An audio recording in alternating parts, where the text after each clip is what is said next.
কিভাবে বাঁচাবে? প্লিজ, এটা কোন আগুন? একটা আগুন থেকে বাঁচায় ফায়ার সার্ভিস, ঠিক কিনা বলেন? আর একটা আগুন থেকে বাঁচায় চুলার আগুন, পানি ঢাললে চলে যায়, সার্ভিস লাগে না। আর এটা ওই আগুনের কথা বলা হয়েছে, ওয়াকুদুহান নাসু ওয়াল হিজারা, যে আগুন এলপিজি গ্যাসের আগুন না, যে আগুন তোমার ওই নূরজাহান হোটেলের পাকঘরের আগুন না, যে আগুন ওই ঢাকা এয়ারপোর্টে যে ধরেছিল সে আগুন না, যে আগুন চট্টগ্রামের ইপিজেডে ধরেছিল সে আগুন না, যে আগুন বঙ্গবাজারে ধরেছিল সে আগুন না। এটা ওই আগুন যে আগুনের লাকড়ি হলো পাথর আর মানুষ। তাকে বুঝতে হবে।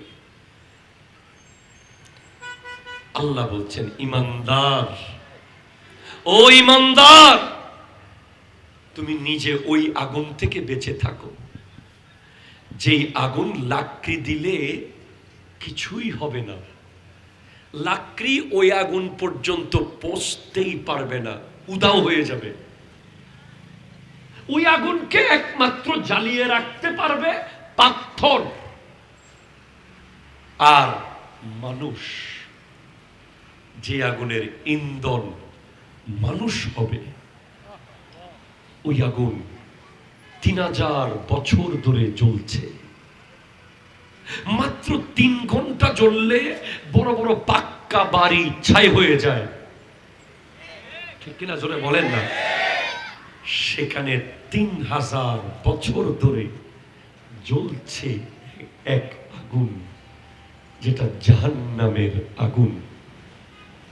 হযরতে মূসা আলাইহিস সালাম আর হযরতে খিজির আলাইহিস সালামের সফরে খাজা খিজির 3টা কাজ করেছিলেন।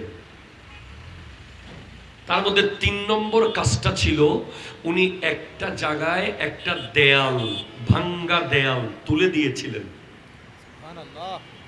কেন?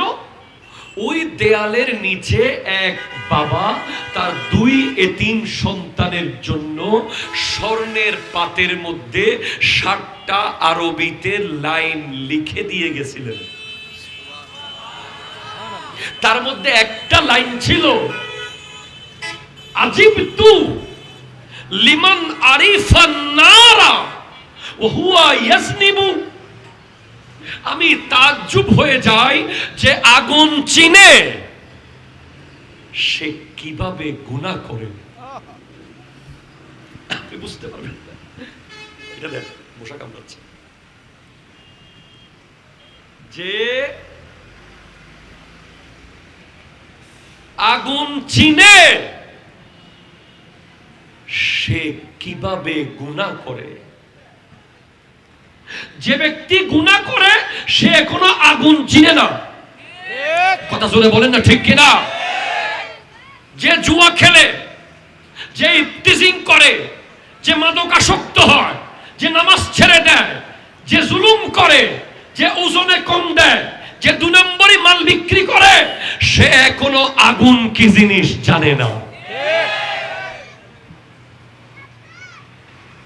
আমি তো বলি, আমাদের বিভিন্ন মাহফিলে বলে যুবক ভাইয়েরা, এই এলাকার যুবকরা সারাক্ষণ মোবাইলে গেম খেলে, সারাক্ষণ তারা বিভিন্ন মাদকের সাথে সম্পৃক্ত, বিভিন্ন বেগানা মেয়ের সাথে সম্পৃক্ত। তখন আমি বলি যে ওই যুবককে, যুবক, তুমি যদি ম্যাচের আগুন, দিয়াশলাইয়ের আগুন জ্বালিয়ে 10 মিনিট হাতের সাথে লাগিয়ে রাখতে পারো তো তুমি করো, গুনাহ করো, ঠিক কিনা জোরে বলেন না? আমি তোমাকে মানা করব না। যে ব্যক্তি প্রতিবেশীর সাথে উত্তম আচরণ করে না, যে ব্যক্তি নিজের বিবির হক আদায় করে না, যে ব্যক্তি তার অনুগত, তার আন্ডারে কাজ করা কর্মচারীর হক আদায় করে না, যে ব্যক্তি জামাত সহকারে নামাজ পড়ে না, যে ব্যক্তি তাহাজ্জুদের খবর রাখে না, যে ব্যক্তি আল্লাহর জিকির করে না, সে যেন আগুন জ্বালিয়ে প্র্যাকটিস করে আগে থেকে।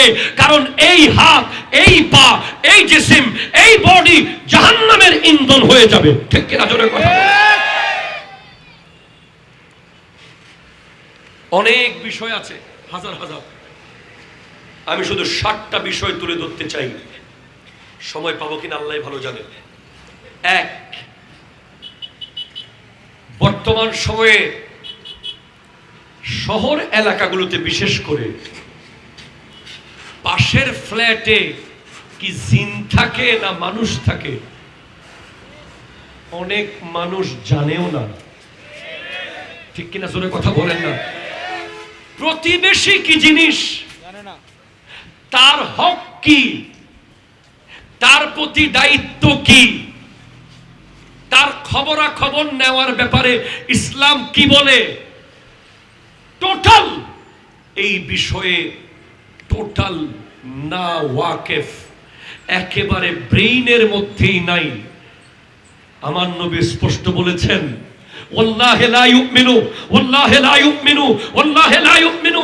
আল্লাহর শপথ, সে ঈমান আনে নাই, সে ঈমান আনে নাই, সে ঈমানদার নয় যার হাত থেকে প্রতিবেশী নিরাপদ নয়। ঠিক কিনা বলেন তো? আমরা বর্তমানে দেখবেন যে প্রতিবেশীর জ্বালায় অনেক মানুষ নিজের বাড়িঘর ছেড়ে অন্য জায়গায় চলে গেছে। শুধু ঘরের প্রতিবেশী না, দোকানেরও প্রতিবেশী আছে। ঠিক কিনা বলেন না? মার্কেটেরও প্রতিবেশী আছে। এই দোকানের পাশের জন তার প্রতিবেশী, এই ব্যবসায়ীর প্রতিবেশী আরেক ব্যবসায়ী। হযরতে জিবরিল আলাইহিস সালামের ব্যাপারে আমার নবী বলছেন, আন জাবির ইবনে আব্দুল্লাহ আল আনসারী রাদিয়াল্লাহু তাআলা আনিন নবী সাল্লাল্লাহু আলাইহি ওয়াসাল্লাম আন্নাহু ক্বাল। ও ভাই সুবহানাল্লাহ, জোরে হন না বাজি।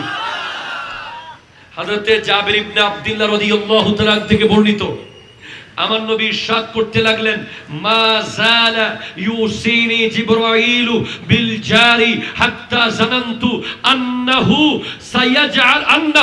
ইয়াজআলুহু ওয়ারিসান ওয়ারিসান ওয়ারিসান।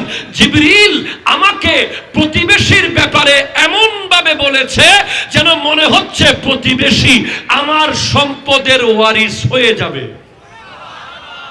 একটু জোরে বলেন না সুবহানাল্লাহ।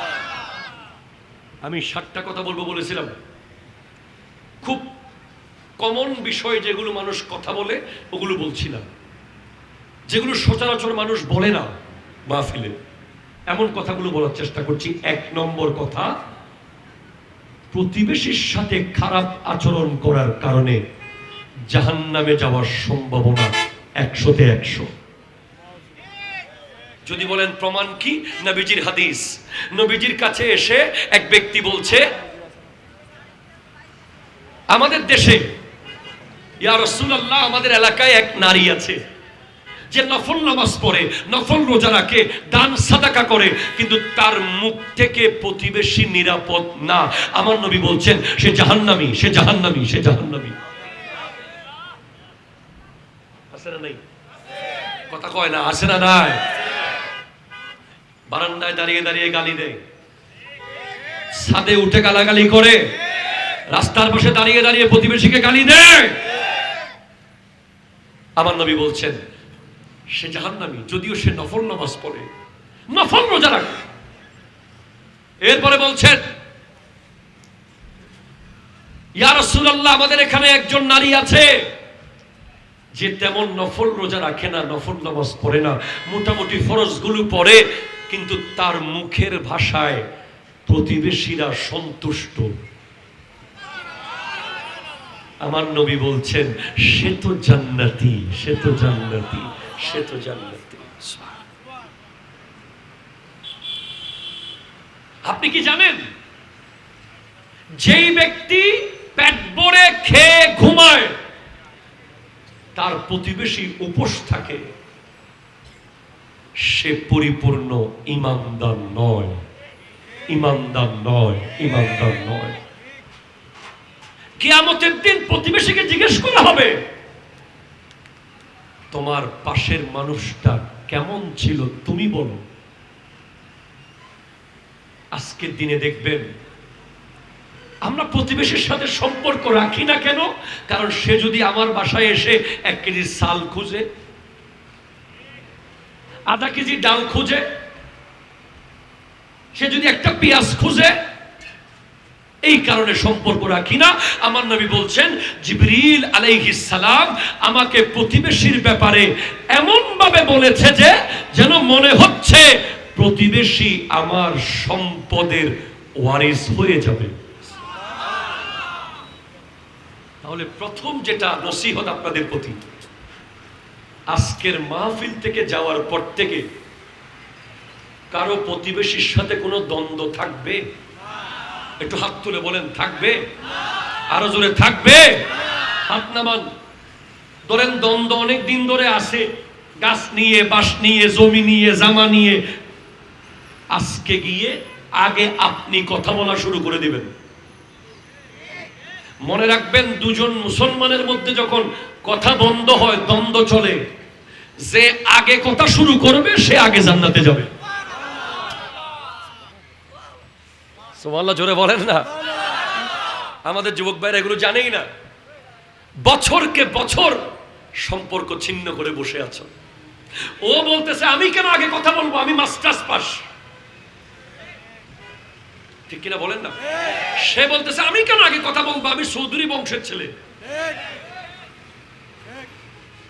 এই কথা বলতে বলতে সমঝোতা হলেও আগে কে কথা শুরু করবে এটা নিয়ে কনফিউশন। অথচ ইসলাম বলছে যে আগে কথা শুরু করবে নিজের আমিত্বকে বিলীন করে দিয়ে সে আগে জান্নাতে চলে